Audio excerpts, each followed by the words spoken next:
سورہ بنی اسرائیل آیت نمبر 82۔ اعوذ باللہ من الشیطان الرجیم، بسم اللہ الرحمن الرحیم۔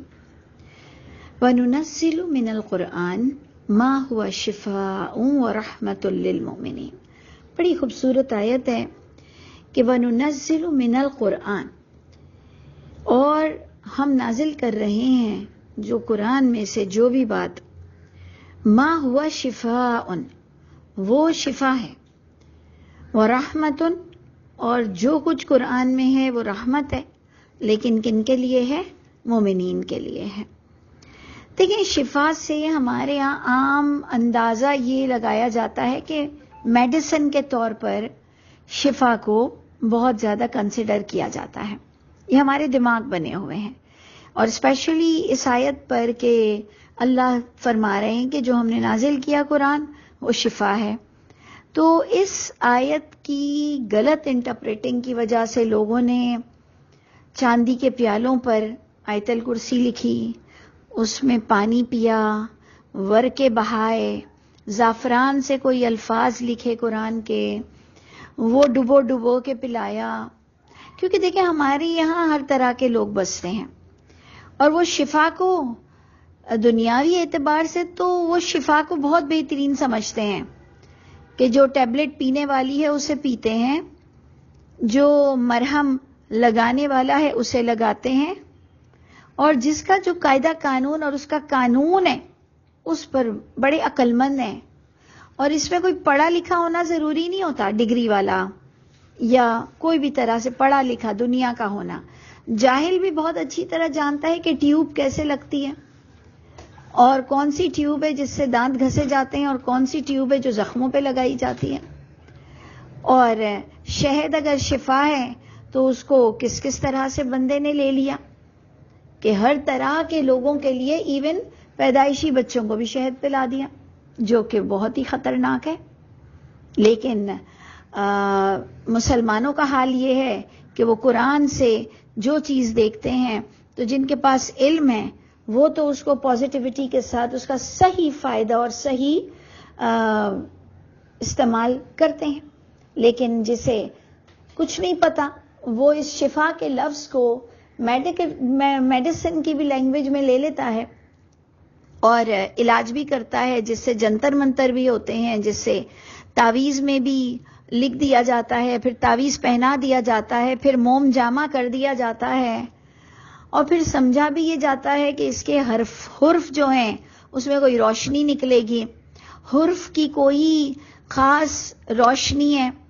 اور جو منہ میں پڑھ لیتے ہیں آیت الکرسی تو پھو کر کے نکالتے ہیں، چھو کر کے نکالتے ہیں،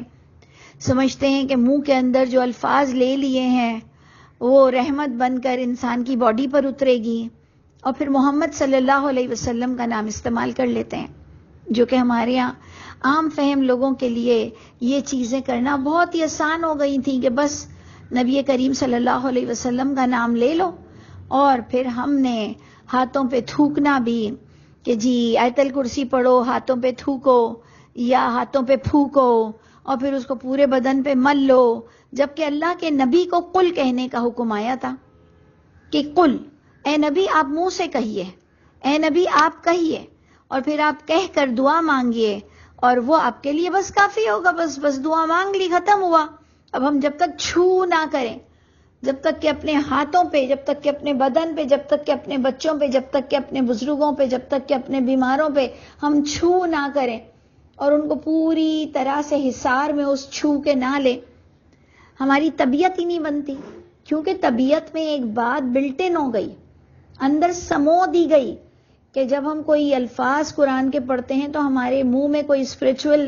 پھونک ہو جاتی ہے، اور پھر وہ ہم کسی پھونک کو پانی پر، اس کی بوتلوں پر، انسانوں پر اتار دیتے ہیں۔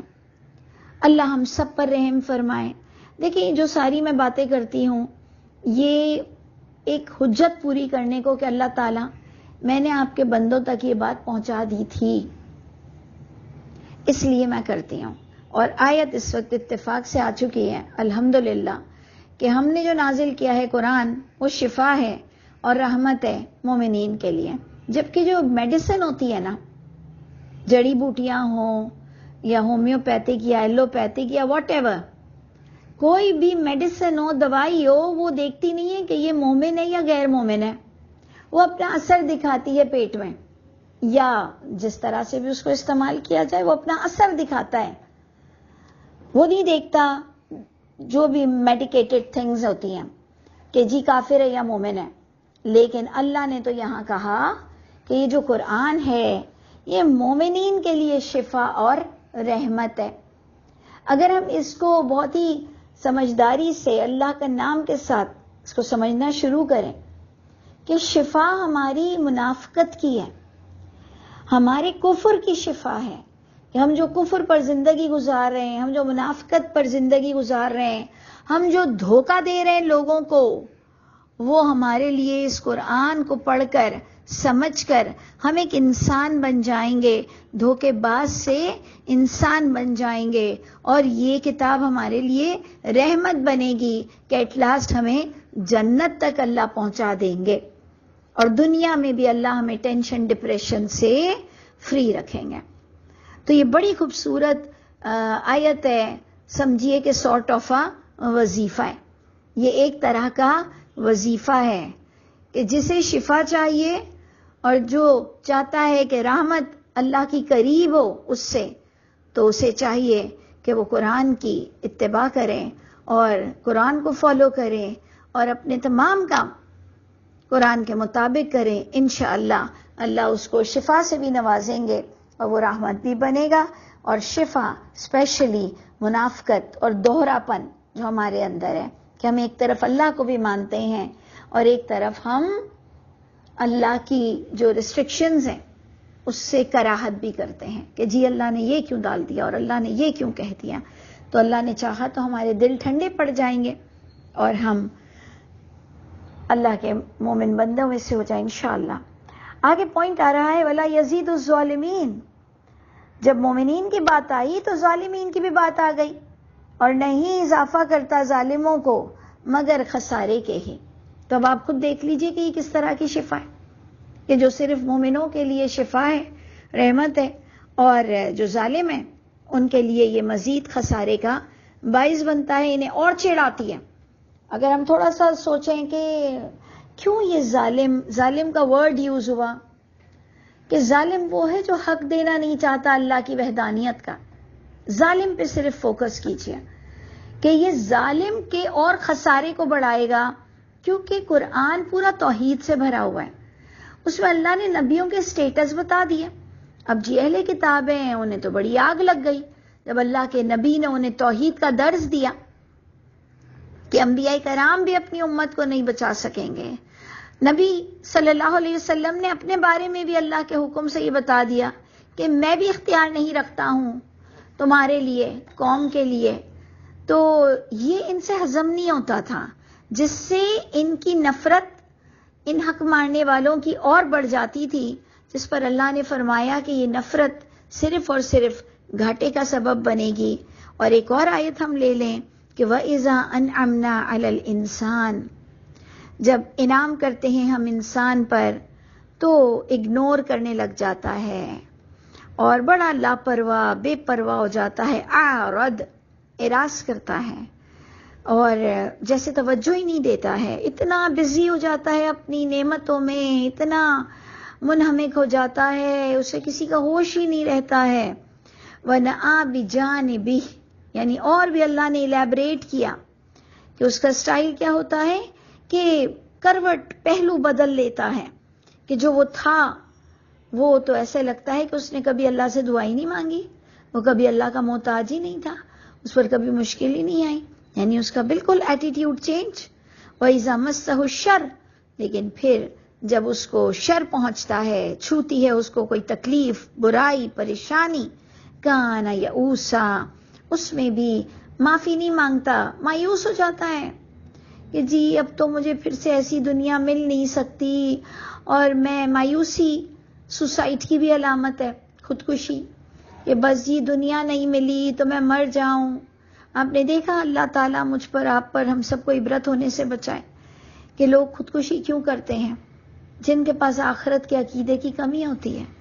یہ بہت ہی تکلیف دہ بات ہے جن کے گھر والوں میں یہ خودکشی ہوئی ہوتی ہے۔ انہیں یہ سننا بہت تکلیف دہ ہے، لیکن ہم کسی پر بات نہیں کر رہے ہیں، ہم تو اپنے لیے کہہ رہے ہیں کہ جب آپ کے دل سے اور میرے دل سے اللہ نکل جائے، آخرت نکل جائے،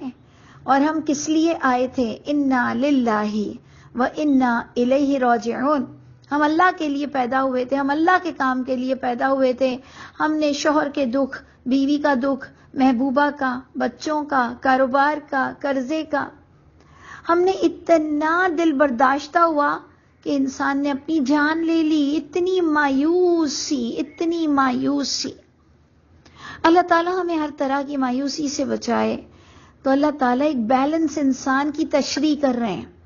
ان آیتوں میں، ایک معتدل انسان کی تشریح ہو رہی ہے